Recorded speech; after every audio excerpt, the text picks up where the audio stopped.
Thank you, Aberdeen, for having us today. It is a pleasure to be with you. Even though it's on this side of the microphone, I worked with many of you in my time with the city. As you all may know, or those that you don't know, I started out in the city 15 years ago in the city manager's office under George Wallace, and he afforded me many opportunities to work in the community. And Aberdeen, of course, is the first community you've got to get acclimated with. And if you don't, Miss Margaret Wilson will find you, and you will get acclimated with Aberdeen. So I enjoyed my time working with Aberdeen during my tenure in the city manager's office, and I continue to work with them today through PTA. I am currently the Hampton Council PTA president.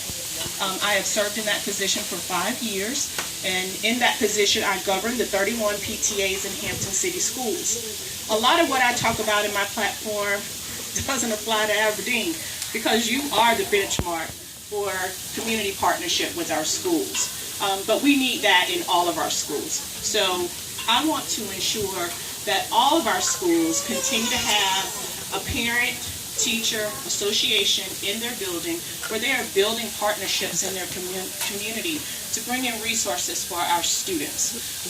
That is what's going to continue to make our schools great and what's going to make our cities great. And I'm kind of going to talk back and forth between subjects, but I also work in Hampton Economic Development Office, and that is one of the things that businesses are looking for when they are looking to come into a community is what is the community involvement with their schools. They want to bring their employees in a well-rounded community where they're not just dependent on each entity individually, but collectively. And that's what makes Aberdeen a model, is because you are. In every aspect of our city, that is what you're doing, and we would love to have that throughout our community. I advocate for our students in the role that I play with Hampton PTA. I've been a PTA member for 26 years. I've had 3 children to come through Hampton City Schools. I currently have 2 attending Hampton City Schools. And so I have a vested interest in our schools, and I need to see them to continue to be great. But we talk a lot about what we don't have right now. But the most important thing we don't have right now is a lot of community and parent involvement. And when Hampton City Schools were great, we had parent and community involvement. And we've got to bring that back into our buildings. So given that that is something that I do right now for you and have been doing for the 13 years that my children have attended Hampton City Schools, I want to continue to provide that advocacy at the policy-making level and bring our resources together. You know, the popular proverb is, it takes a village to raise a child. And what that means is it is all of our responsibility in the development and growth of our children. So we all as a community have to take responsibility in our schools. And so that's what we need.